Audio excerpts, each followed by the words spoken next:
বাবা আমি তোকে কিছু বলতে চাই।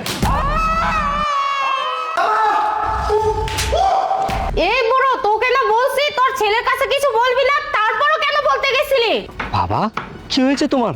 তুমি তোমার হাত দিয়ে মুখ চেপে ধরেছো কেন? আমার কিছু হয়নি বাবা। বাবা তুমি তো অনেক শুকিয়ে গেছো। রূপা কি তোমার কোনো খেয়াল রাখে না? আচ্ছা রূপা কোথায়? রূপার নাগর। হ্যালো জান, কেমন আছো? আমি তো অনেক ভালো আছি। বাসার সবকিছু এলোমেলো লাগতেছে কেন? বাসায় কি কোনো কিছু হয়েছে? কই এলোমেলো, সবই তো ঠিক আছে। বাবা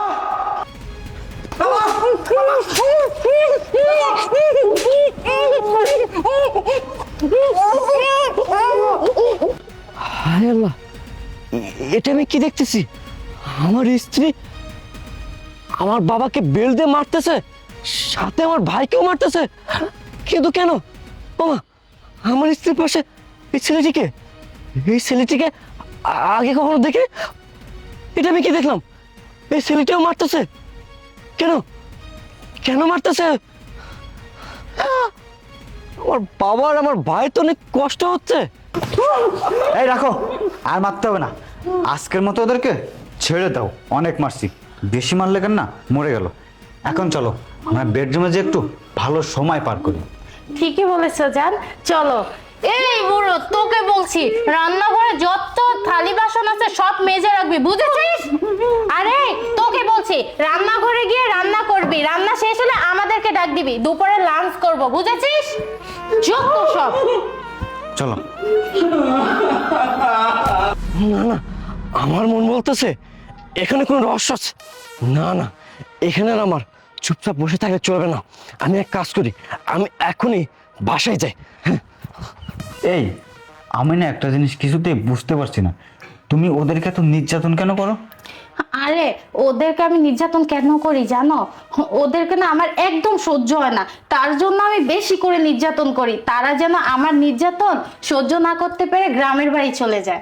ও আচ্ছা, সবই বুঝলাম, কিন্তু তোমার স্বামী তো একজন পুলিশ অফিসার। যদি একবার জানতে পারে যে আমরা ওদের সাথে এইগুলো করতেছি, তাহলে আমাদের হাল কি করবে একবার ভেবে দেখছো? ধর, তুমি এগুলো নিয়ে চিন্তা করো না তো, এগুলো সব আমার উপরে ছেড়ে দাও। কারণ আমার হাজবেন্ড আমাকে অন্ধের মতো বিশ্বাস করে, আমি তাকে যেটাই বুঝাবো সে সেটাই বুঝবে। ও এই এই সময় আবার কি আসলো যে দেখো তো।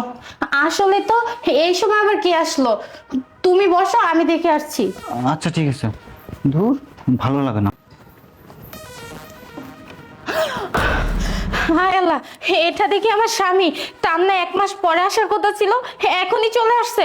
এখন আমি কি করে ওকে লুকাই আগে। এই আমার হাজবেন্ড চলে এসেছে, এখন কি করব? তুমি লুকাও। আরে এখানে লুকিও না, সে অনেক চালাক, দেখে ফেলবে। ওখানে যাও। আরে এখানেও দেখে ফেলবে, ওখানে চলো। এখানেও তো দেখা যায়। ধুর, তুমি এক কাজ করো, দরজার পিছনে লুকিয়ে পড়ো। শোনো, তুমি এখানেই লুকিয়ে থাকো, আমি না বলা পর্যন্ত এখান থেকে বের হবে না, ঠিক আছে? চুপ, একদম চুপ করে থাকো।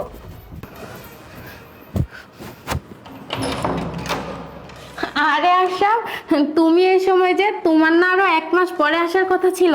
হ্যাঁ, আমার 1 মাস পর আসার কথা ছিল, কিন্তু আমি 1 মাস আগে চলে আসি। কেন, তুমি আমাকে দেখে কি খুশি হওনি? হ্যাঁ, আমি অনেক খুশি হয়েছি। জানো রূপা, কেন জানি আমার বাবার কথা, ভাইয়ের কথা খুব মনে পড়তেছিল, আর তোমাকেও দেখতে ভীষণ ইচ্ছে করতেছিল, তাই চলে আসলাম। ও আচ্ছা, তুমি বেডরুমে যাও, আমি আসছি। আচ্ছা ঠিক আছে।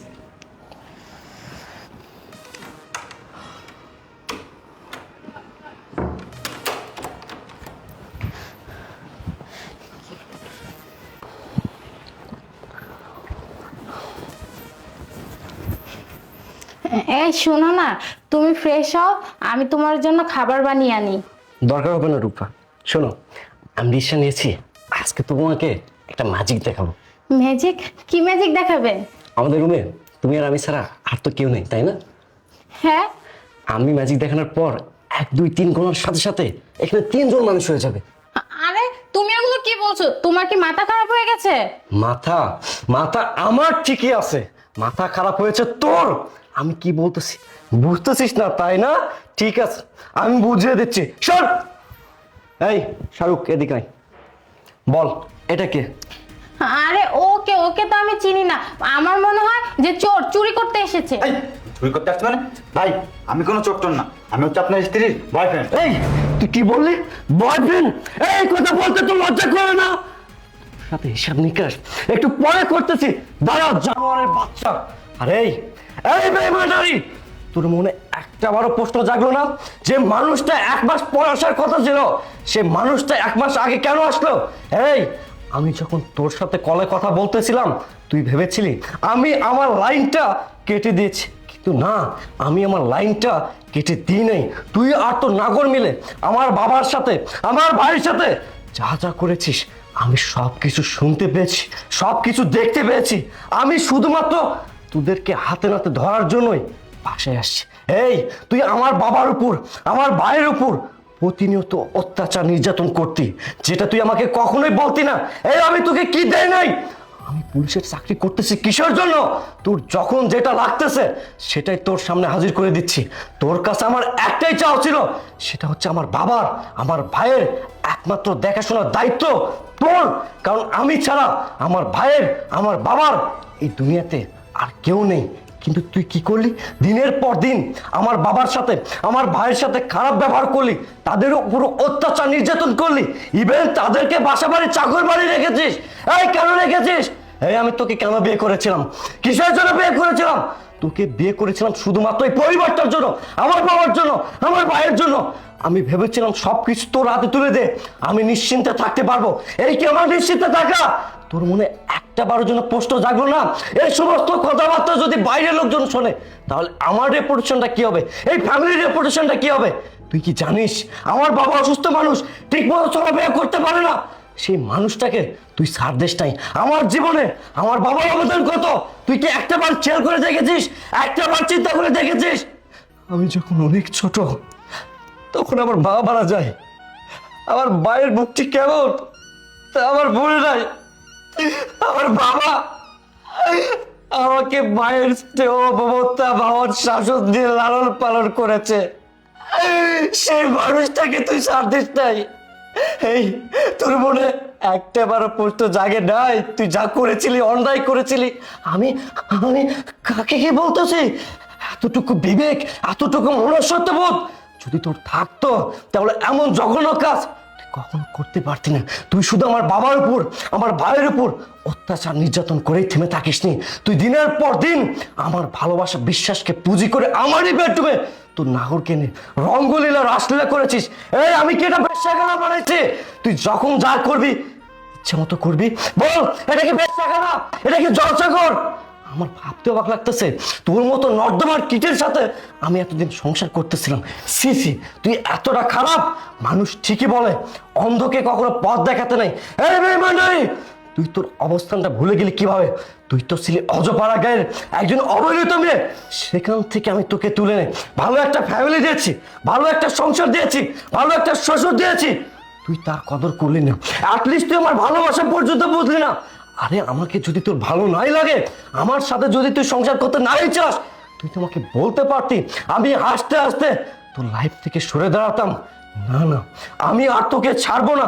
যে নারী আমার বাবাকে ভালোবাসতে পারে না, আমার ভাইকে ভালোবাসতে পারে না, তাদেরকে সম্মান দিতে জানে না, সেরকম স্ত্রীর আমার দরকার নাই। আমি বউ গেলে বউ পাবো, কিন্তু আমার বাবার, আমার ভাইয়ের কিছু হলে আমি বাঁচবো না। কারণ তারা আমার জান, তারা আমার কলিজার টুকরা। আমি কাকে কি বলতেছি? কথাই নাই। কাক কখনো ময়ূরের পেখম লাগালে ময়ূর হয়ে যায় না, কাক কাকি থেকে যায়। আর এই নাগর, তোমার সাইজ কাটিং দেখে মনে হচ্ছে তুমি নায়ক শাহরুখ খান। তুমি কিভাবে পারলা পুলিশের বউয়ের সাথে নোংরামো করতে? আরে ভাই, তোমার তো বিয়ের বয়স আছে, তুমি বিয়ে করো। আজকে যদি তোমার স্ত্রীর সাথে এমনটা কেউ করতো, তাহলে তোমার কেমন লাগতো? নিজের বুঝলে পুরো দুনিয়ার খবর পাওয়া যায়। তুমি যে হাত দিয়ে, যে পা দিয়ে আমার বাবার গায়ে, আমার ভাইয়ের গায়ে আঘাত করেছো, আমি চাইলেই তোমাদের হাত পা আমি ভেঙে দিতে পারতাম, কিন্তু আমি সেটা করব না। আমি আইনের লোক, আইনের প্রতি অনেক শ্রদ্ধাশীল।